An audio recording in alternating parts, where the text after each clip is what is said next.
Estamos na parte 3, que fala de mentalidades de deserto. O capítulo que nós vamos estudar hoje é o capítulo 16, que tem o título Meu futuro é determinado pelo meu passado e pelo meu presente. E vem falar de mentalidade de deserto número 1. Então nós vamos estudar o nosso capítulo 16 hoje, o nosso áudio 21. Vamos lá, amados e amadas?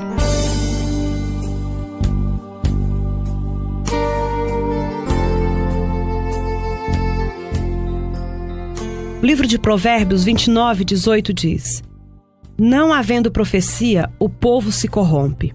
Os israelitas não tinham uma visão positiva para a vida deles, nenhum sonho. Eles sabiam de onde tinham vindo, mas não sabiam para onde estavam indo. Tudo era baseado no que eles haviam visto e podiam ver. Eles não sabiam ver com os olhos da fé. Em Lucas 4:18 e 19, a palavra vem nos dizer: O Espírito do Senhor está sobre mim, pelo que me ungiu para evangelizar os pobres, enviou-me para proclamar libertação aos cativos e restauração de vista aos cegos, para pôr em liberdade os oprimidos, para apregoar o ano aceitável do Senhor. Venho de um passado de abusos. Cresci em um lar disfuncional. Minha infância foi cheia de medo e de tormento. Os especialistas dizem que a personalidade de uma criança é formada nos 5 primeiros anos de sua vida. Minha personalidade era uma desordem. Vivia em simulação através de paredes de proteção que eu tinha construído para impedir que as pessoas me ferissem. Eu estava trancando os outros do lado de fora, mas estava também me trancando por dentro. Eu era uma controladora, tão cheia de medo que a única maneira que podia enfrentar a vida era sentir que estava no controle, e então ninguém podia me ferir. Como jovem adulta tentando viver para Cristo e seguir o estilo de vida cristão, eu sabia de onde tinha vindo, mas não sabia para onde estava indo. Sentia que meu futuro seria sempre frustrado pelo meu passado. Pensava, como poderia alguém que tem o tipo de passado que eu tenho estar algum dia realmente bem? É impossível. Entretanto, Jesus disse que ele veio para curar todo aquele que estava doente, com o coração despedaçado, machucado e ferido. Aqueles que estavam esmagados pela calamidade. Jesus veio para abrir as portas da prisão e libertar os cativos. Não fiz nenhum progresso até que comecei a acreditar que poderia ser liberto. Tinha de ter uma visão positiva para a minha vida. Tinha de acreditar que o meu futuro não estava determinado pelo meu passado, ou mesmo pelo meu presente. Você pode ter tido um passado miserável. Você pode até mesmo estar em circunstâncias negativas e depressivas. Você pode estar enfrentando situações tão más que parece que você não tem razão real para ter esperança. Mas eu lhe digo ousadamente, seu futuro não é determinado pelo seu passado ou pelo seu presente. Você pode ter tido um passado miserável. Você pode até mesmo estar em circunstâncias negativas e depressivas. Você pode estar enfrentando situações tão más que parece que você não tem razão real para ter esperança. Mas eu lhe digo ousadamente, seu futuro não é determinado pelo seu passado ou pelo seu presente. Adquira nova mentalidade. Creia que com Deus todas as coisas são possíveis. Com o homem, algumas coisas podem ser impossíveis, mas nós servimos a um Deus que criou tudo que vemos do nada. Dê-lhe o seu nada e veja-o entrar em ação. Tudo de que ele precisa é sua fé nele, e ele fará o resto. Isaías, capítulo 11, do versículo 1 ao 3, vem nos dizer: Do trono de Jessé sairá um rebento, e das suas raízes um renovo. Repousará sobre ele o Espírito do Senhor, e o Espírito de sabedoria e de entendimento, o Espírito de conselho e de fortaleza, o Espírito de conhecimento e de temor do Senhor. Deleitar-se-á no temor do Senhor, não julgará segundo a vista de seus olhos, nem repreenderá segundo o ouvir dos seus ouvidos. Não podemos julgar as coisas certamente pela visão dos nossos olhos naturais. Devemos ter olhos para ver e ouvidos para ouvir as coisas espirituais. Precisamos ouvir o que o Espírito diz, não o que o mundo diz. Permita que Deus lhe fale sobre seu futuro, não qualquer outra pessoa. Os israelitas olhavam e falavam continuamente sobre como eram as coisas. Deus os tirou do Egito pelas mãos de Moisés, falando-lhes por meio deles sobre a terra prometida. Ele queria que eles mantivessem os olhos fixos no lugar para onde estavam indo e fora do lugar onde haviam estado. Vamos examinar algumas passagens que retratam claramente a atitude errada deles. Números 14, 2 e 3. Todos os filhos de Israel murmuravam contra Moisés e contra Arão, e toda a congregação lhes disse: tomara tivéssemos morrido na terra do Egito, ou mesmo neste deserto. E por que que nos traz o Senhor a esta terra para cairmos à espada e para que nossas mulheres e nossas crianças sejam presas? Não nos seria melhor voltarmos para o Egito? Encorajo-o a estudar essa passagem cuidadosamente. Observe como esse povo era negativo, queixoso, pronto para desistir com facilidade, preferindo voltar à escravidão a continuar através do deserto até a terra prometida. Na verdade, eles não tinham um problema, eles eram o problema. Números 20, 2 ao 4, vem falar: não havia água para o povo, então se ajuntaram contra Moisés e Arão, e o povo contendeu com Moisés, e disseram: antes tivéssemos perecido quando expiravam os nossos irmãos perante o Senhor, porque trouxestes a congregação do Senhor a este deserto para morrermos aí, nós e os nossos animais? É fácil ver por meio de palavras que os israelitas não estavam confiando em Deus de maneira alguma. Eles tinham uma atitude negativa de fracasso. Eles decidiram que iriam fracassar antes mesmo que tivessem realmente começado, simplesmente porque cada circunstância não era perfeita. Eles exibiram uma atitude que veio de uma mentalidade errada. Más atitudes são frutos de maus pensamentos. Números 21, do 4 ao 5, diz: então partiram do Monte Or pelo caminho do Mar Vermelho, a rodear a terra de Edom. Porém o povo se tornou impaciente no caminho, e o povo falou contra Deus e contra Moisés: por que nos fizeste subir o Egito para que morramos neste deserto de onde não há pão nem água? E a nossa alma tem fastio deste pão vil.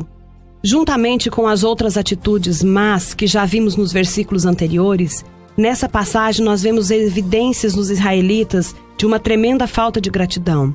Os filhos de Israel simplesmente não poderiam deixar de pensar sobre o lugar de onde tinham vindo e onde haviam ficado por tempo suficientemente longo para chegarem onde eles estavam indo. Teria ajudado se eles levassem em consideração seu patriarca Abraão. Ele passou por algumas experiências desapontadoras em sua vida, mas não permitiu que elas afastassem seu futuro negativamente. Com contendas não há vida. Gênesis 13, do 7 ao 11, nos diz: houve contenda entre os pastores de gado de Abrão e os pastores de gado de Ló. Neste tempo, os cananeus e os ferezeus habitavam essa terra. Disse Abrão a Ló: não haja contenda entre mim e ti, entre os meus pastores e os teus pastores, porque somos parentes chegados. Acaso não está distante de ti toda a terra? Peço-te que te apartes de mim. Se fores para a esquerda, irei para a direita. Se fores para a direita, irei para a esquerda. Levantou Ló os olhos e viu toda a campina do Jordão, que era toda bem regada, como o jardim do Senhor, como a terra do Egito, como quem vai para Zoar. Então Ló escolheu para si toda a campina do Jordão e partiu para o oriente. Separaram-se um do outro. Abraão conhecia os perigos de viver em luta. Portanto, ele disse a Ló que eles precisavam se separar, para andar em amor e assegurar-se de que não haveria luta entre eles no futuro. Abraão permitiu que seu sobrinho escolhesse o vale que queria primeiro. Ló escolheu o melhor, o Vale do Jordão, e eles se separaram.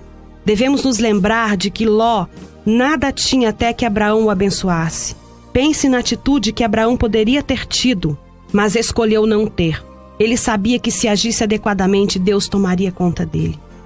Gênesis 13, 14 e 15 diz: disse o Senhor a Abrão, depois que Ló se separou dele: ergue os olhos e olha desde onde está para o norte, para o sul, para o oriente e para o ocidente, porque toda essa terra que vês, eu te darei, e a ti e à tua descendência para sempre. Essa passagem revela claramente que Deus queria que Abraão olhasse para cima, do lugar onde ele estava para o lugar que Deus queria levá-lo, mesmo que ele se encontrasse em circunstâncias menos desejáveis depois de sua separação do seu sobrinho. Abraão teve uma atitude correta sobre sua situação e, como resultado, o diabo não poderia impedir as bênçãos de Deus para ele. Deus lhe deu ainda mais possessões do que ele tinha antes da separação, e o abençoou poderosamente de todas as maneiras. Encorajo-o a olhar positivamente as possibilidades do futuro e começar a chamar à existência as coisas que não existem. Pense e fale sobre seu futuro de forma positiva, de acordo com o que Deus tem colocado em seu coração, e não de acordo com o que você viu no passado ou até mesmo está vendo no presente. Mentalidade de deserto número 2. Gênesis 11:31 diz: Tomou Tera e Abraão seu filho, e a Ló filho de Harã, filho de seu filho, e a Sarai sua nora, mulher de seu filho Abrão, e saiu com eles de Ur dos Caldeus para ir à terra de Canaã. Foram até Harã, onde ficaram. A responsabilidade é frequentemente definida como nossa resposta à habilidade de Deus. Ser responsável é responder às oportunidades que Deus tem colocado diante de nós. Deus deu ao pai Abraão uma responsabilidade, uma chance de responder à sua habilidade. Deus colocou diante dele a oportunidade de ir a Canaã. Mas em vez de ir o caminho todo com o Senhor, ele escolheu parar e se estabelecer em Harã. É bastante fácil ficarmos entusiasmados quando Deus fala conosco e nos dá uma oportunidade para fazer alguma coisa. Mas como Tera, muitas vezes jamais terminamos o que começamos porque entramos e percebemos que há mais que arrepios e entusiasmo. A maioria dos novos empreendimentos é estimulante simplesmente porque são novos. O excitamento carregará uma pessoa por um pouco de tempo, mas ele não a levará a cruzar a linha de chegada. Muitos crentes fazem o que a Bíblia diz que Tera fazia.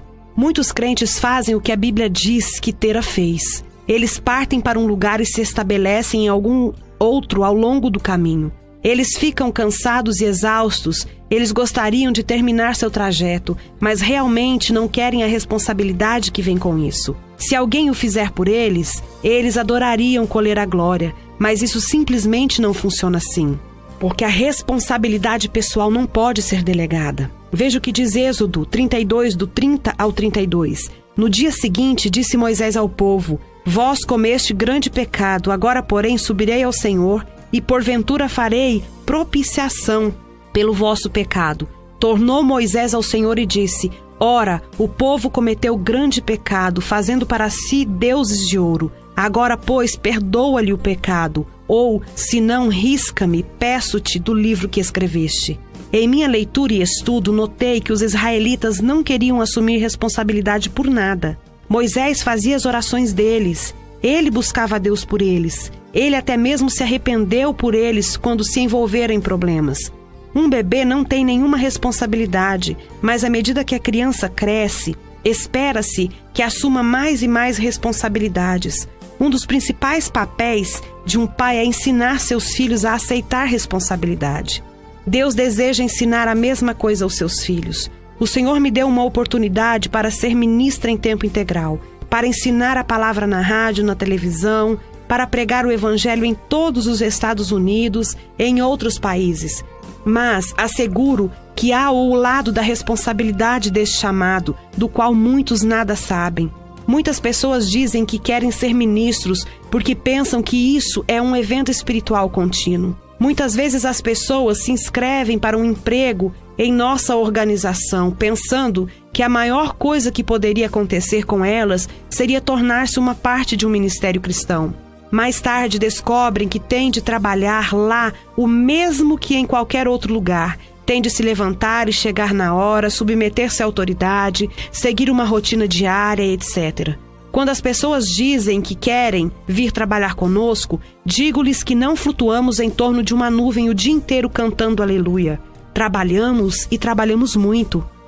Caminhamos em integridade e fazemos o que fazemos com excelência. Claro, é um privilégio trabalhar em um ministério, mas tento mostrar aos novos candidatos que quando os arrepios e a excitação tiverem diminuído, eles nos encontrarão esperando deles altos níveis de responsabilidades. Provérbios 6, do 6 ao 11, Deus vai nos advertir: vai ter com a formiga. Vai ter com a formiga, ó preguiçoso. Considera os seus caminhos e sê sábio. Não tendo ela chefe, nem oficial, nem comandante, no estio prepara o seu pão, na cega ajunta o seu mantimento. Ó preguiçoso, até quando ficarás deitado? Quando tu levantarás do teu sono?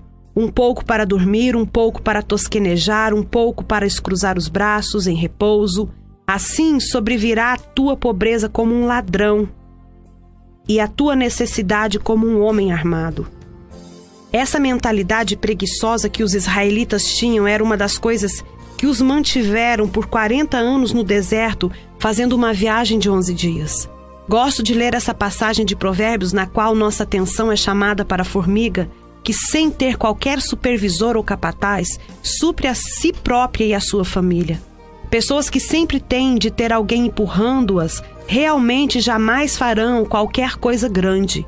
Aquelas que apenas fazem o que é certo quando alguém está olhando, também não irão longe. Devemos ser motivados de dentro para fora, não de fora para dentro. Devemos viver a nossa vida diante de Deus sabendo que Ele vê tudo e que nossa recompensa virá dele se persistirmos em fazer o que Ele nos pediu. Mateus 20:16, porque muitos são chamados, mas poucos escolhidos.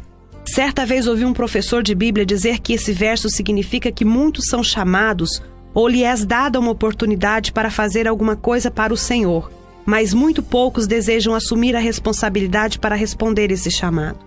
Como mencionei em um capítulo anterior, muitas pessoas têm força de desejo e não força de caráter.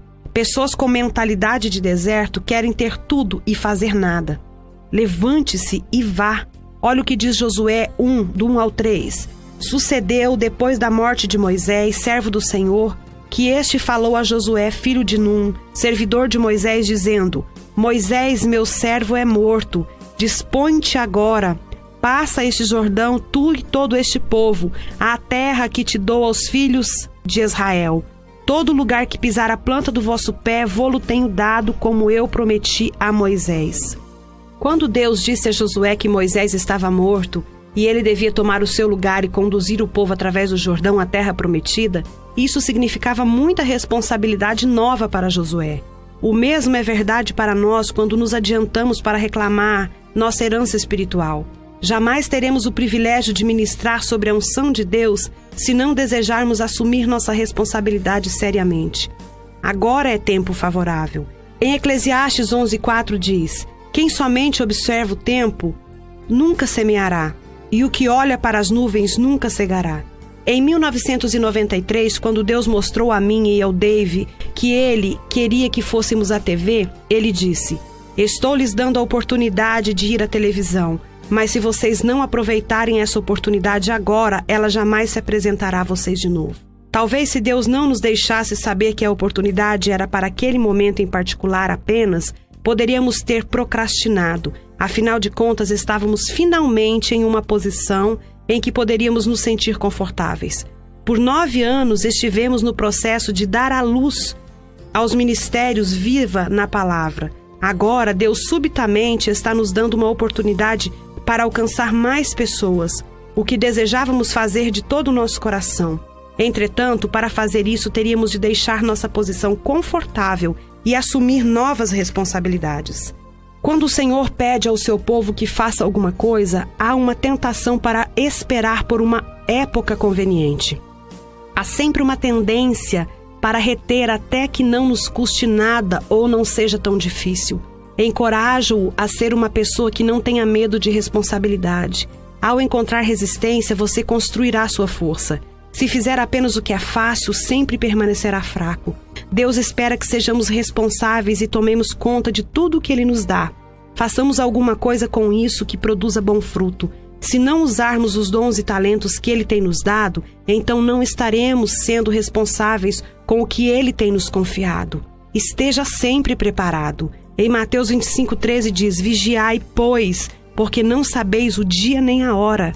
Mateus 25 é um capítulo da Bíblia que nos ensina o que devemos estar fazendo enquanto esperamos a volta do Mestre.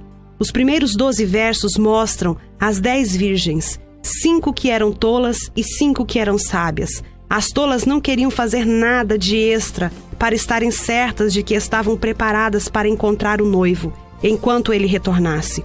Elas fizeram o estritamente necessário com o que poderiam passar. Elas não queriam andar uma milha extra. Então levaram apenas a quantia de óleo que precisavam para suas lâmpadas. As virgens sábias, entretanto, foram além do que elas absolutamente precisavam fazer. Elas levaram óleo extra para se assegurarem de que estavam preparadas para uma longa espera. Quando o noivo veio, as tolas descobriram que suas lâmpadas estavam se apagando, e elas, claro, queriam que as sábias lhes dessem do óleo delas. É isso que geralmente acontece. Pessoas preguiçosas e procrastinadoras sempre querem que aquelas que trabalham duramente e assumem as suas responsabilidades façam por eles o que eles mesmos deveriam estar fazendo. Use o que lhe foi dado. Mateus 25:26 diz: servo mau é negligente. Mateus 25 então registra uma parábola que Jesus contou sobre 3 servos aos quais foram dados talentos que pertenciam ao mestre deles. O mestre então viajou para um país distante, esperando que seus servos tomassem conta de seus bens enquanto ele estava ausente. O homem que recebeu 5 talentos usou-os. Ele os investiu e ganhou outros 5. O homem a quem foram dados 2 talentos fez o mesmo. Mas o homem a quem foi dado 1 talento o enterrou no solo, porque estava muito amedrontado. Ele estava com medo de sair e fazer qualquer coisa. Ele teve medo da responsabilidade. Quando o mestre retornou, ele elogiou os 2 servos que haviam tomado os talentos que eles lhe haviam dado e tinham feito alguma coisa com isso. Mas ao homem que enterrou seu talento e nada tinha feito com ele, o mestre lhe disse: servo mau e negligente. Ele então ordenou que seu único talento lhe fosse tirado e dado ao homem com os 10 talentos, o que o servo preguiçoso e negligente fosse severamente punido. Encorajo-o a responder à habilidade que Deus tem colocado em você, fazendo tudo o que você puder com ela, para que quando o mestre retornar você possa não apenas dar-lhe o que ele lhe deu, mas também outro tanto. A Bíblia claramente nos mostra que a vontade de Deus é que produzamos bons frutos. Isso está em João 15,16. Lançando cuidado, não a responsabilidade. 1 Pedro 5, 6 e 7. Humilhai-vos, portanto, sobre a poderosa mão de Deus, para que ele em tempo oportuno vos exalte, lançando sobre ele toda a vossa ansiedade, porque ele tem cuidado de vós. Não tenha medo da responsabilidade. Aprenda a lançar o seu cuidado, mas não sua responsabilidade.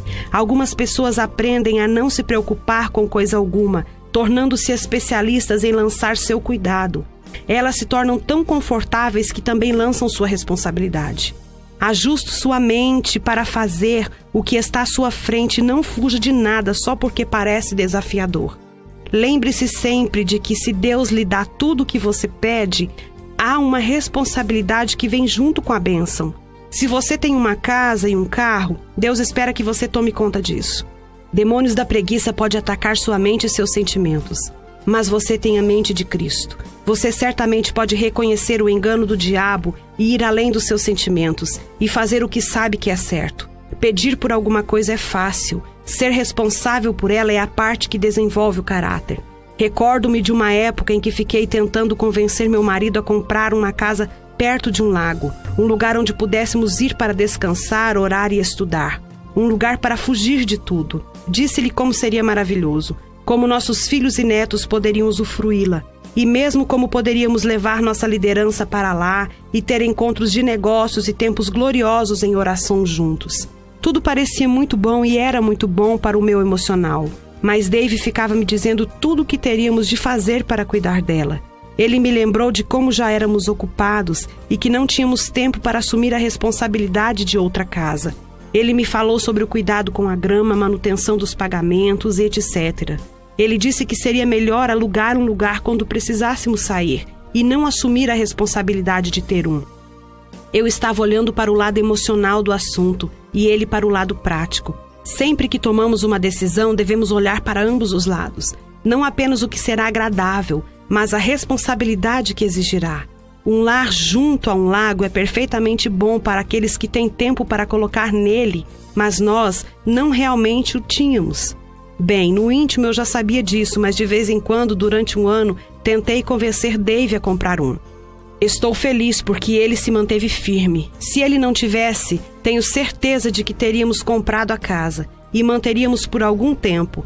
e provavelmente acabaríamos por vendê-la, porque dava muito trabalho.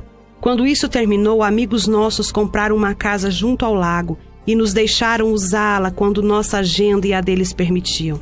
Se você for sábio, descobrirá Deus satisfazendo suas necessidades. Qualquer um andando na mente de Cristo caminhará em sabedoria e não em emoções. Seja responsável. Este capítulo vem falar de mentalidade de deserto, número 3. Deuteronômio 30, versículo 11. Porque este mandamento que hoje te ordeno não é demasiado difícil, nem está longe de ti. Essa mentalidade errada é similar à que acabamos de discutir. Mas um problema suficiente entre o povo de Deus que, acredito, merece mais um capítulo deste livro. Uma das desculpas mais comuns que escuto das pessoas nas suas orações. Muito frequentemente alguém me procura para aconselhamento e oração. E quando lhe transmito o que a palavra de Deus diz, ou o que penso que o Espírito Santo está dizendo, sua resposta é: sei que isso é o certo. Deus tem me mostrado a mesma coisa. Mas Joyce, isso é muito difícil. Deus tem me mostrado que o inimigo tenta injetar essa frase nas mentes das pessoas para fazê-las desistir.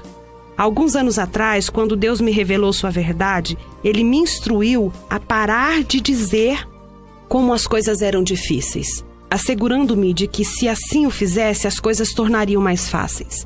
Mesmo quando estamos determinados a continuar a fazer alguma coisa, gastamos tanto tempo pensando e conversando sobre como é difícil, que o projeto termina sendo muito mais difícil do que teria sido se tivéssemos sido positivos em vez de sermos negativos. Quando inicialmente comecei a ver na palavra de Deus como se supunha que eu deveria viver e me comportar e a comparar com o que estava vivendo, sempre dizia: quero fazer as coisas do teu jeito, Deus, mas é tão difícil. O Senhor levou-me a Deuteronômio 30:11, onde Ele diz que os seus mandamentos não são muito difíceis nem estão muito distantes de nós. A razão de os mandamentos do Senhor não serem difíceis para nós é porque Ele nos dá o seu Espírito para trabalhar poderosamente em nós e nos ajudar em tudo o que tem nos pedido. Ele é o nosso ajudador. João 14,16 diz: e eu rogarei ao Pai, e Ele vos dará outro Consolador, a fim de que esteja sempre convosco. As coisas ficam difíceis quando estamos tentando fazê-las independentemente, sem nos apoiarmos e confiarmos na graça de Deus. Se tudo na vida fosse fácil, nem mesmo precisaríamos do poder do Espírito Santo para nos ajudar. A Bíblia se refere a Ele como o ajudador. Ele está sempre em nós e conosco todo o tempo para nos ajudar, para nos capacitar e fazer o que não podemos fazer. E deveria acrescentar, fazer com facilidade o que seria difícil sem Ele. O caminho fácil e o caminho difícil. Em Êxodo 13:17 diz: tendo o Faraó deixado ir o povo, Deus não o levou pelo caminho da terra dos filisteus, posto que mais perto, pois, ele disse: para que porventura o povo não se arrependa, vendo a guerra, e torne ao Egito. Você pode estar certo de que onde quer que Deus o conduza, Ele é capaz de guardá-lo. Ele jamais permite que nos sobrevenha mais do que podemos suportar. Seja o que for que ordenar, Ele pagará por isso. Não precisamos viver em luta constante se aprendermos a nos apoiar nele continuamente para ter a força de que precisamos. Se você souber que Deus lhe pediu para fazer alguma coisa, não volte atrás apenas porque é difícil. Quando as coisas ficarem difíceis, gaste mais tempo com elas, descanse mais nele e receba dele mais graça. Graça é o poder de Deus que vem até você sem nenhum custo, para fazer, por seu intermédio, o que você não pode fazer por si próprio. Tome cuidado com pensamentos que dizem: não posso fazer isso, é muito difícil. Algumas vezes, Deus nos conduz pelo caminho difícil, em vez de nos levar pelo caminho fácil, porque Ele está fazendo um trabalho em nós. Como aprendemos a descansar nele se tudo em nossa vida é tão fácil que podemos dar conta sozinhos? Deus conduziu os filhos de Israel pelo caminho longo e duro porque eles ainda eram covardes, e Ele precisava fazer um trabalho neles para prepará-los para a batalha que enfrentariam na terra prometida.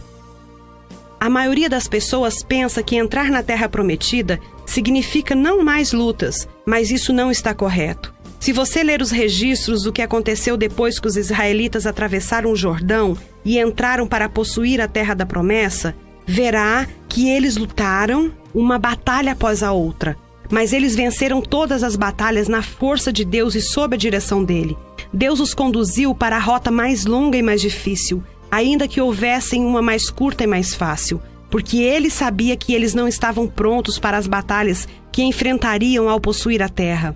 Ele se importava com o fato de que eles, ao virem o inimigo, pudessem correr de volta para o Egito. Então os levou pelo caminho mais difícil para ensinar-lhes quem ele era e que não poderiam depender deles mesmos. Quando uma pessoa está passando por um momento difícil, sua mente quer desistir. Satanás sabe que, se puder derrotar-nos em nossa mente, poderá nos derrotar em nossa experiência. Por isso é tão importante que não percamos o ânimo e não cansemos nem desfalecemos.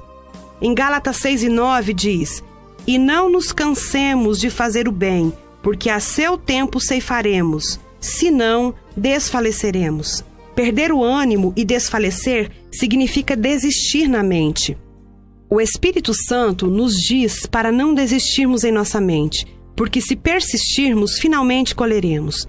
Pense sobre Jesus. Imediatamente depois de ser batizado e cheio com o Espírito Santo, ele foi conduzido pelo Espírito Santo ao deserto para ser testado pelo diabo. Não se queixou nem se tornou desencorajado e deprimido. Não pensou nem falou negativamente. Não ficou confuso tentando imaginar por que isso tinha de acontecer. Ele enfrentou cada teste vitoriosamente. Em meio à sua provação e tentação, nosso Senhor não vagueou por 40 dias e 40 noites falando como estava difícil. Ele extraiu forças de seu Pai Celestial e saiu vitorioso. Você pode imaginar Jesus viajando pelo país com seus discípulos, falando sobre como tudo era difícil? Você pode concebê-lo discutindo como seria ir para a cruz, ou como ele temia o que estava à frente, ou como era frustrante viver sobre as condições da sua vida diária, perambulando pelo interior em seu lugar, ao qual chamar de lar, sem um teto sobre a cabeça, sem cama para dormir à noite. Quando viajo de um lugar ao outro por o mundo todo, pregando o Evangelho, tenho aprendido a não falar sobre as dificuldades envolvidas no meu tipo de ministério. Tenho aprendido a não me queixar sobre como é difícil ficar em um hotel estranho, comer fora constantemente, dormir em uma cama diferente toda semana, ficar longe de casa, encontrar pessoas novas e me sentir confortável com elas quando já está na hora de ir embora. Temos a mente de Cristo e podemos lidar com as coisas como Ele fez, estando mentalmente preparados pelo passamento de vitória, não pelo passamento de desistência. O sucesso segue o sofrimento.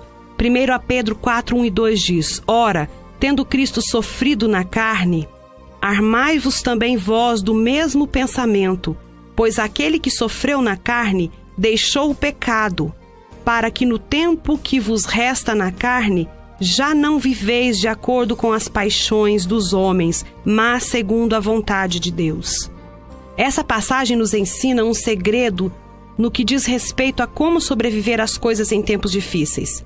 Assim que essa minha interpretação desses 2 versículos. Aqui está a minha interpretação desses 2 versículos. Pense sobre tudo que Jesus passou e como ele suportou o sofrimento em sua carne, e isso o ajudará a passar por suas dificuldades. Arme-se para a batalha, prepare-se para ganhar pensando como Jesus fez. Sofrerei pacientemente em vez de deixar de agradar a Deus.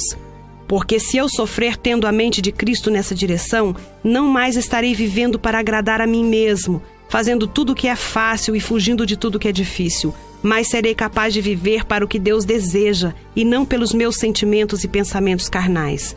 Há um sofrimento na carne que teremos de suportar para fazer a vontade de Deus. Minha carne nem sempre se sente confortável com o estilo ministerial das viagens, mas isso é a vontade de Deus para mim. Portanto, preciso me armar com o pensamento correto sobre isso. De outra forma, sou derrotada antes mesmo de ter realmente começado. Pode haver uma pessoa em sua vida de quem é muito difícil estar perto, e apesar disso você sabe que Deus quer que você insista com o relacionamento e não fuja dele. Sua carne sofre porque não é fácil estar perto dessa pessoa, mas você pode se preparar pensando adequadamente sobre a situação. Veja o que diz Filipenses 4, 12 e 13. Tanto sei estar humilhado, como também ser honrado. De tudo e em todas as circunstâncias já tenho experiência, tanto de fartura como de fome, assim de abundância como de escassez. Tudo posso naquele que me fortalece. O pensamento correto nos arma para a batalha. Ir à luta com o pensamento errado é como ir para a linha de frente de uma guerra sem arma. Se fizermos isso, não duraremos muito. Os israelitas eram chorões, uma das razões pelas quais eles vaguearam 40 anos fazendo uma viagem de 11 dias. Eles lamentavam-se por cada dificuldade e queixavam-se de cada novo desafio, sempre pensando sobre como as coisas eram difíceis. Sua mentalidade era: por favor, torne tudo fácil, não dou conta se as coisas forem difíceis. Recentemente percebi que muitos crentes são guerreiros de domingo e chorões de segunda-feira. Eles têm uma boa conversa no domingo na igreja com seus amigos, mas na segunda-feira, quando é hora de caminhar e falar, e não há ninguém por perto para impressionar, eles desfalecem ao mais leve teste. Se você é um chorão e um queixoso, obtenha uma nova mentalidade que diz: tudo posso naquele que me fortalece. Nós vamos iniciar no nosso capítulo 19 hoje, que tem o título Não Posso Evitar. Simplesmente sou viciado em resmungar, censurar e me queixar. Vem falar de mentalidade de deserto número 4. 1 Pedro capítulo 2, 19 e 20 diz: porque isso é grato que alguém suporte tristezas, sofrendo injustamente, por motivo de sua consciência para com Deus. Pois que glória há se pecando e sendo esbofeteados por isso, o suportais com paciência? Se, entretanto, quando praticais o bem, sois igualmente afligidos, e o suportais com paciência. Isto é grato a Deus.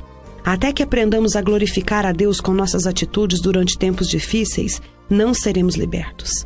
Não é o sofrimento que glorifica a Deus, mas uma atitude santa diante do sofrer que agrada ao Senhor e lhe traz glória.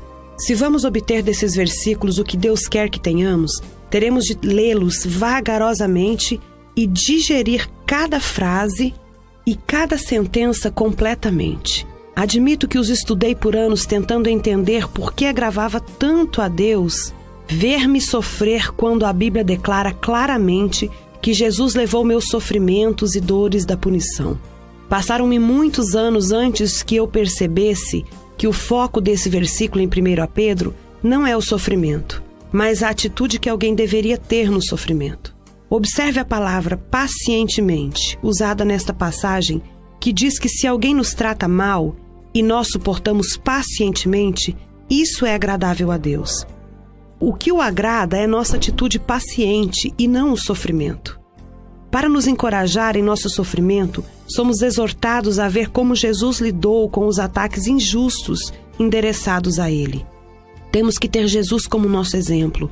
1 Pedro 2, 21 e 23 diz: porquanto para isso mesmo fostes chamados, pois que também Cristo sofreu em vosso lugar, deixando-vos exemplo para seguirdes os seus passos, o qual não cometeu pecado nem dolo algum se achou em sua boca. Pois ele, quando ultrajado, não revidava com ultraje quando maltratado, não fazia ameaças, mas entregava-se àquele que julga retamente. Jesus sofreu gloriosamente, silenciosamente, sem queixa, confiando em Deus, independentemente de como estavam as coisas. Ele permaneceu o mesmo em toda situação. Ele não respondeu pacientemente quando as coisas eram fáceis e impacientemente quando as coisas eram difíceis ou injustas. A passagem acima nos permite saber que Jesus é nosso exemplo e que Ele veio para nos mostrar como viver. Como nos comportamos diante de outras pessoas, mostra-lhes como elas deveriam viver. Ensinamos nossos filhos mais pelo exemplo do que pelas palavras. Devemos ser cartas vivas lidas por todos os homens, luzes iluminando brilhantemente em um mundo escuro. Somos chamados à humildade, à submissão e à paciência. Veja o que diz Efésios 4, do 1 ao 2. Rogo-vos, pois, eu, o prisioneiro do Senhor, que andeis de modo digno de vocação a que fostes chamados, com toda humildade e mansidão, com longanimidade, suportando-vos uns aos outros em amor, Algum tempo atrás, em nossa vida familiar, havia uma situação que serve como um excelente exemplo da minha visão sobre sofrer humilde, submissa e pacientemente. Nosso filho Daniel tinha acabado de retornar de uma viagem missionária à República Dominicana. Ele voltou com uma séria erupção nos braços e várias feridas abertas. Tinham-lhe dito que era a versão dominicana de urticária. Parecia tão mal que sentimos que precisávamos confirmar o que era. Nosso médico da família estava fora aquele dia. Então marcamos uma consulta com o médico que o estava substituindo. Nossa filha Sandra telefonou e marcou uma consulta. Disse-lhe como Daniel estava, que ela era sua irmã e o levaria ao consultório. Nós todos estávamos muito ocupados naquele dia, inclusive Sandra.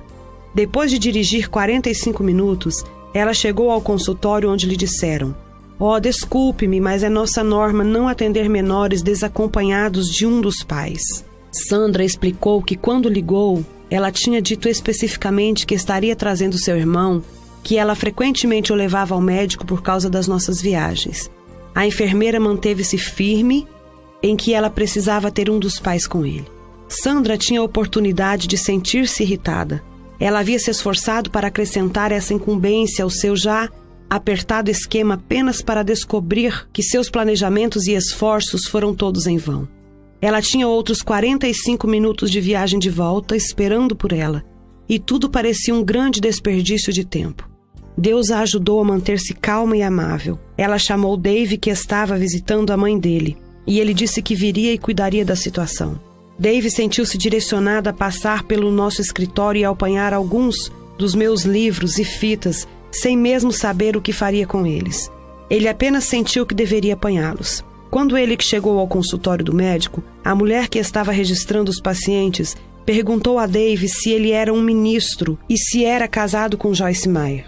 Ele respondeu que sim, e ela disse que tinha me visto na televisão e tinha ouvido tantos nomes das pessoas da família que imaginou que poderia ser a mesma pessoa. Dave conversou com ela um pouco e deu-lhe um dos meus livros sobre cura emocional.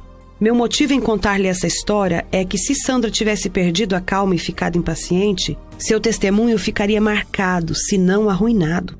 Na verdade, poderia ter causado um dano emocional à senhora que me assistia na televisão, e então observar a minha família comportando-se mal.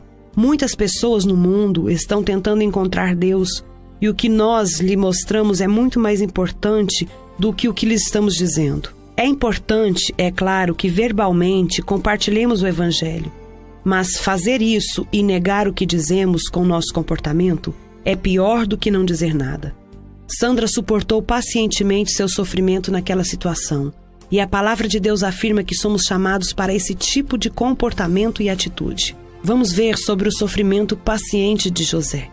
Salmo 105, 17 e 19 diz: "Adiante deles enviou um homem, José, vendido como escravo, cujos pés apertaram com grilhões e a quem puseram em ferros, até cumprir-se a profecia a respeito dele e tê-lo provado a palavra do Senhor." Como um exemplo do Velho Testamento, pense sobre José, que foi injustamente maltratado por seus irmãos. Eles o venderam como escravo e disseram ao seu pai que ele havia sido morto por um animal selvagem. Nesse meio tempo, ele foi comprado por um homem rico chamado Potifar, que o levou para sua casa como escravo. Deus concedeu graça a José onde quer que fosse, e logo ele recebeu o favor do Senhor. José continuou sendo promovido, mas outra coisa injusta lhe aconteceu. A esposa de Potifar tentou induzi-lo a ter um caso com ela, mas como era um homem íntegro, ele não quis nada com ela. Mentindo ao seu marido, ela disse que José a tinha atacado e que o levou a ser preso por algo que ele não havia feito. José tentou ajudar os outros o tempo todo em que esteve na prisão. Ele nunca se queixou e, quando tinha uma atitude correta ao sofrer, Deus finalmente o libertou e promoveu. No final, ele teve tanta autoridade no Egito que ninguém mais no país estava acima dele, exceto o próprio faraó. Deus também justificou José no que diz respeito à situação com seus irmãos. Eles tiveram de vir a José para comprar comida quando toda a terra estava em um período de fome. Mais uma vez, José demonstrou uma atitude piedosa, não maltratando seus irmãos. Ele lhes disse que o que eles haviam feito de mal, Deus havia transformado em bem. que eles estavam nas mãos de Deus e não nas mãos dele, e que ele não tinha direito de fazer nada exceto abençoá-los. 1 Coríntios 9, 10, 11 diz: Não ponhamos o Senhor à prova, como alguns deles já fizeram e pereceram pelas mordeduras das serpentes. Nem murmureis como alguns deles murmuraram e foram destruídos pelo exterminador. Essas coisas lhes sobrevieram como exemplos e foram escritas para advertência nossa, de nós outros sobre quem os fins dos séculos têm chegado. Nessa passagem, podemos rapidamente ver a diferença entre José e os israelitas. Ele não se queixou de forma alguma, e tudo o que eles fizeram foi lamentar-se sobre cada pequena coisa que não saía do jeito deles. A Bíblia é muito específica sobre o perigo de resmungar, censurar e queixar-se. A mensagem é bastante clara. A queixa dos israelitas abriu a porta para o inimigo, que veio e os destruiu. Eles deveriam ter apreciado a bondade de Deus, mas não o fizeram. E então eles pagaram o preço. O relato dos seus sofrimentos foi escrito para nos mostrar o que acontece se nos comportarmos de forma como eles os fizeram. Queixamo-nos com a boca, se antes não tivermos nos queixado em pensamentos. Queixar-se é devidamente uma mentalidade de deserto, que nos impedirá de atravessar para a terra prometida. Jesus é o nosso exemplo e deveríamos fazer o que ele fez. Os israelitas queixaram-se e permaneceram no deserto. Jesus louvou e foi ressuscitado dos mortos. Nesse contraste, podemos ver o poder do louvor e as ações de graças e também o poder de queixar-se. Sim, queixar-se, resmungar, murmurar e censurar tem poder, mas é um poder negativo. Cada vez que entregamos nossa mente e nossos lábios a qualquer deles, estamos dando a Satanás um poder que Deus não o autorizou a ter. Não resmungue, não censure, nem se queixe. Veja Filipenses 2, 14 e 15. Fazei tudo sem murmuração nem contendas, para que vos torneis irrepreensíveis e sinceros, filhos de Deus, inculpáveis no meio de uma geração pervertida e corrupta, na qual resplandecereis como luzeiros no mundo. Algumas vezes parece que o mundo inteiro está se queixando. Há muito murmúrio e queixa e tão pouca gratidão e apreciação. As pessoas se queixam sobre o seu trabalho e seu chefe, quando deveriam ser agradecidas por terem um trabalho regular e apreciar o fato de não estarem vivendo em um abrigo para desempregados, em qualquer lugar ou em pé nas filas de sopa. Muitas daquelas pessoas pobres ficariam emocionadas por terem um emprego apesar das suas imperfeições. Elas estariam mais do que desejosas de tolerar um chefe não tão perfeito para ter um salário regular, viver na própria casa e cozinhar a própria comida. Talvez você realmente precise de um emprego mais bem pago, ou talvez você tenha um chefe que o trata injustamente. Isso é uma infelicidade, mas a saída não é por meio da queixa. Não se lamente ou se preocupe, ore e agradeça. Filipenses 4 e 6 diz: Não andeis ansiosos de coisa alguma, em tudo, porém, sejam conhecidas diante de Deus as vossas petições, pela oração e pela súplica, com ações de graças. Nesse versículo, o apóstolo Paulo nos ensina como resolver nossos problemas. Ele nos instrui a orar com ações de graças em todas as circunstâncias. O Senhor ensinou-me o mesmo princípio desta maneira. Joyce, por que eu deveria lhe dar qualquer coisa se você não é grata pelo que já tem? Por que deveria dar-lhe algo mais sobre o que quer se queixar? Se não pudermos oferecer nossos atuais pedidos de oração de uma base de vida cheia de ações de graças, não conseguiremos uma resposta favorável. A palavra não diz orar com queixas, ela diz orar com ações de graças. Murmuramos, resmungamos, censuramos e queixamos, geralmente quando algo não saiu do jeito que queríamos ou quando estamos tendo de esperar por alguma coisa por mais tempo do que o esperado. A palavra de Deus nos ensina que devemos ser pacientes durante esses tempos. Descobri que a paciência não é a habilidade de esperar, mas a habilidade de manter uma boa atitude enquanto se espera. É muito importante que esse assunto de queixas e todos os tipos relacionados de pensar e conversar negativamente sejam encarados muito seriamente. Creio sinceramente que Deus me deu uma revelação de como é perigoso permitir que nossa mente e nossos lábios sejam controlados por eles. Deus disse aos israelitas em Deuteronômio 1 e 6: Tempo bastante havereis estado neste monte. Talvez você tenha estado em volta da mesma montanha muitas vezes e agora esteja pronto para continuar. Se assim é, será bom lembrar-se de que você não irá adiante de maneira positiva enquanto seus pensamentos e sua conversa estiverem cheios de queixas. Eu não disse que seria fácil não se queixar, mas você tem a mente de Cristo. Por que não tira o máximo proveito dela? Estudaremos o capítulo 20. Não me faça esperar por nada. Mereço tudo imediatamente. E ele vem falar de mentalidade de deserto número 5. No livro de Tiago, capítulo 5, versículo 7, a Bíblia diz: Sede, pois, irmãos, pacientes até a vinda do Senhor. Eis que o lavrador aguarda com paciência o precioso fruto da terra, até receber as primeiras e as últimas chuvas. A impaciência é fruto do orgulho. Uma pessoa orgulhosa parece não poder esperar por qualquer coisa com uma atitude adequada. Como discutimos no capítulo anterior, a paciência não é a habilidade de esperar, é a habilidade de manter uma boa atitude enquanto se espera. A Bíblia não diz, seja paciente se você esperar.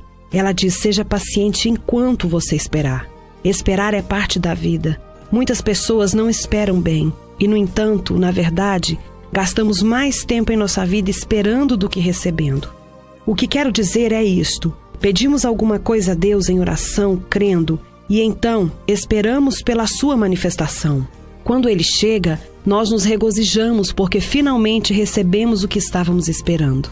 Entretanto, como somos pessoas direcionadas a atingir um objetivo, que devem sempre ter alguma coisa pelo que lutar, alguma coisa a esperar, vamos imediatamente de volta ao processo de pedir e crer em Deus por alguma coisa, outra coisa, e esperar mais algum tempo até que o próximo avanço venha. Pensar sobre essa situação faz-me perceber que gasto muito tempo da minha vida esperando do que recebendo. Então decidi aprender a usufruir o tempo de espera, não apenas o tempo de receber. Precisamos aprender a aproveitar onde estamos, enquanto estamos, a caminho de onde estamos indo. O orgulho impede a espera paciente. Veja o que diz Romanos 12:3. Porque pela graça que me foi dada, digo a cada um dentre vós que não pense de si mesmo além do que convém. Antes, pense com moderação segundo a medida da fé que Deus repartiu a cada um. É impossível usufruir a espera se você não sabe como esperar pacientemente. O orgulho impede a espera paciente porque a pessoa orgulhosa pensa tão bem sobre si mesma que acredita que jamais deveria ser incomodada sobre qualquer aspecto. Embora não devamos pensar mal de nós mesmos, também não devemos pensar tão favoravelmente a nosso próprio respeito. É perigoso nos colocarmos num lugar tão elevado que nos leve a menosprezar os outros. Se eles não estiverem fazendo as coisas da maneira que queremos, ou tão rapidamente quanto pensamos que deveriam ser feitas, nos comportaremos impacientemente. Uma pessoa humilde não mostrará uma atitude impaciente. Seja realista. João 16:33 vem dizer: No mundo passais por aflições, mas tende bom ânimo, eu venci o mundo. Outra maneira pela qual Satanás usa nossa mente para nos conduzir a um comportamento impaciente é nos levar a pensar que somos idealistas em vez de realistas. Se colocarmos na nossa cabeça a ideia de que tudo que diz respeito a nós, nossas circunstâncias e nossos relacionamentos deveria ser sempre perfeito, nenhuma dificuldade, nenhum obstáculo, nenhuma pessoa desagradável com quem lidar, então estamos caminhando para uma queda. Ou, na verdade, deveria dizer que Satanás está nos determinando uma queda pela nossa forma errada de pensar. Não estou sugerindo que sejamos negativos. Sou uma crente firme em atitudes e pensamentos positivos. Mas estou sugerindo que sejamos realistas o suficiente para percebermos antecipadamente que muito poucas coisas na vida real são perfeitas. Meu marido e eu viajamos quase todo final de semana para uma cidade diferente para dirigir conferências. Muitas vezes alugamos salões de baile, de hotéis e centros cívicos ou de convenções. No início eu ficava impaciente e frustrada cada vez que alguma coisa saía errada em um desses lugares. Coisas como ar-condicionado que não funcionava direito, ou iluminação insuficiente no salão de conferência, cadeiras manchadas e rasgadas com estofamento escapando para fora, ou o resto de bolo na recepção de casamento da noite anterior ainda no chão. Eu sabia que havíamos pago um bom dinheiro pelo uso dessas salas e que as havíamos alugado de boa fé, esperando que estivessem em boas condições. Então ficava muito irritada quando não acontecia. Fazíamos tudo o que podíamos para tentar assegurar que esses lugares que alugávamos eram limpos e confortáveis, mas apesar disso, em 75% deles, alguma coisa não correspondia às nossas expectativas. Houve ocasiões em que nos prometeram reserva antecipada para a nossa equipe de viagem. Entretanto, nós chegávamos e nos diziam que não haveriam salas disponíveis por muitas horas. Os funcionários do hotel frequentemente davam informações erradas a respeito dos horários das nossas reuniões, apesar de ter-lhes sido dito repetidas vezes e até mesmo ter-lhes sido enviado material impresso com as datas e horários exatos. Frequentemente, empregados do hotel e do buffet eram rudes e preguiçosos. Muitas vezes a comida que pedíamos para o lanche não era a que supunhamos ser. Lembro-me de uma vez, em particular, quando a sobremesa servida às nossas mulheres cristãs foi regada com rum. A cozinha misturou os pratos com o que estavam sendo servidos em uma recepção de casamento. É desnecessário dizer que ficamos um pouco embaraçados quando as mulheres começaram a dizer que a sobremesa tinha gosto de licor. Eu poderia me alongar, mas o ponto é simplesmente esse. Ocasionalmente, mas muito raramente, acabávamos num lugar perfeito com pessoas perfeitas e um seminário perfeito. Finalmente percebi que uma das razões por que essas situações me deixavam impaciente e me comportando mal é que estava sendo idealista e não realista. Não planejo para o fracasso, mas lembro-me que Jesus disse que neste mundo teríamos de lidar com tribulações, provações, aflições e frustrações. Essas coisas são parte da vida nessa terra, para o crente, como também para o descrente. Mas todos os infortúnios do mundo não podem nos ferir se permanecermos no amor de Deus, manifestando o fruto do Espírito. Paciência é poder para preservar. Veja o que diz Colossenses 3:12. Revesti-vos, pois, como eleitos de Deus, santos e amados, de ternos afetos de misericórdia, de bondade, de humildade, de mansidão, de longanimidade. Volto-me para esta passagem frequentemente para me lembrar do tipo de comportamento que deveria estar demonstrando em todas as situações. Recordo a mim mesma que paciência não é minha habilidade de esperar, mas minha habilidade de manter uma boa atitude enquanto espero. A paciência é revelada pelas provações. Tiago 1, o 2 ao 4, vem dizer: Meus irmãos, tende por motivo de toda alegria o passardes por várias provações, sabendo que a provação da vossa fé, uma vez confirmada, produz perseverança. Ora, a perseverança deve ter ação completa, para que sejais perfeitas e íntegras e nada deficientes. A paciência é fruto do Espírito, em Gálatas 5:22 diz, e é depositada no espírito de cada pessoa nascida de novo. A revelação ou a manifestação da paciência pelo seu povo é muito importante para o Senhor. Ele quer que outras pessoas vejam seu caráter por meio dos seus filhos. O capítulo 1 do livro de Tiago nos ensina que quando nos tornamos perfeitos, não estaremos precisando de mais nada. O diabo não pode controlar um homem paciente. Tiago 1 também nos ensina que deveríamos nos regozijar quando nos encontrarmos envolvidos em situações difíceis, sabendo que o método que Deus usa para revelar a paciência em nós é pelo que a versão de New King James chama de várias provações. Tenho descoberto em minha própria vida que várias provações finalmente revelaram a paciência em mim, mas primeiro me trouxeram uma porção de outras coisas que não eram características divinas. Coisas como orgulho, ira, rebeldia, autopiedade, lamentação e muitas outras. Parece que essas outras coisas devem ser enfrentadas e trabalhadas antes que a paciência surja. Provações ou dificuldades? Números 21:4. Então partiram do Monte Or pelo caminho do Mar Vermelho a rodear a terra de Edom, porém o povo se tornou impaciente no caminho. Você se lembra? Uma atitude impaciente foi uma das mentalidades de deserto que mantiveram os israelitas vagueando nele por 40 anos. Como poderiam essas pessoas estar prontas para entrar na terra prometida e expulsar os atuais ocupantes para que pudessem possuir a terra, se eles não podiam nem mesmo permanecer pacientes e imperturbáveis durante uma pequena dificuldade? Realmente encorajo-o a trabalhar com o Espírito Santo enquanto ele desenvolve o fruto da paciência em você. Quando mais você lhe resistir, mais longo será o processo. Aprenda a responder pacientemente a todos os tipos de provações e você se descobrirá vivendo uma qualidade de vida que não é apenas suportada, mas desfrutada em sua plenitude. A importância da paciência e da persistência. Hebreus 10:36. Com efeito, tendes necessidade de perseverança para que, havendo feito a vontade de Deus, alcanceis a promessa. Essa passagem nos diz que sem paciência e perseverança não receberemos as promessas de Deus. E Hebreus 6:12 nos diz que é apenas por meio da fé e da paciência que herdamos as promessas. O homem orgulhoso corre na força da sua própria carne e tenta fazer as coisas acontecerem no seu tempo. O orgulho diz, estou pronto agora. A humildade diz, Deus sabe melhor e Ele não se atrasará. Um homem humilde espera pacientemente. Na verdade, ele tem um temor reverencial de se mover na força da sua própria carne. Mas um homem orgulhoso tenta uma coisa após a outra, todas sem sucesso. Uma linha reta nem sempre é a distância mais curta para um objetivo. Provérbios 16:25 vem dizer, há caminho que parece direito ao homem, mas afinal são caminhos de morte. Precisamos entender que no mundo espiritual, às vezes uma linha reta não é a menor distância entre nós e onde queremos estar. Pode ser apenas a distância mais curta para a destruição. Devemos aprender a ser pacientes e esperar no Senhor, mesmo que pareça que Ele esteja nos levando por um caminho de círculos para chegarmos no nosso objetivo almejado.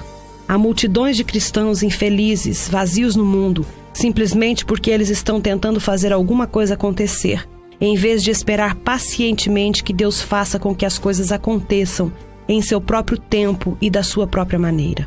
Quando você estiver tentando esperar em Deus, o diabo aprisionará sua mente continuamente, exigindo que você faça alguma coisa. Ele quer movê-lo em zelo carnal, porque sabe que a carne não lucra nada. Como vimos, a impaciência é sinal de orgulho, e a única resposta ao orgulho é a humildade. Humilhe-se e espere no Senhor. 1 Pedro 5:6. Humilhai-vos, portanto, sob a poderosa mão de Deus, para que Ele, em tempo oportuno, vos exalte. A frase diminua-se em sua própria estima não significa que você deve pensar mal a seu respeito. Ela simplesmente significa, não pense que você pode resolver todos os seus problemas sozinho. Em vez de tomarmos os problemas orgulhosamente em nossas mãos, devemos aprender a nos humilharmos debaixo da poderosa mão de Deus. Quando Ele souber que o tempo está correto, nos exaltará e nos levantará. Quando esperamos em Deus e nos recusamos a nos mover no zelo da carne, acontece um morrer para o eu. Começamos a morrer para os nossos próprios caminhos e para o nosso próprio tempo, e a viver para a vontade e para o caminho de Deus para nós. Deveríamos estar sempre prontamente obedientes a fazer qualquer coisa que Deus nos pedisse, mas deveríamos também ter um temor piedoso do orgulho carnal. Lembre-se, é o orgulho que está na raiz da nossa impaciência. O homem orgulhoso diz, por favor, não me faça esperar por nada, mereço tudo imediatamente. Quando você for tentado a se tornar frustrado e impaciente, recomendo-lhe que comece a dizer, Senhor, quero a tua vontade e o teu tempo.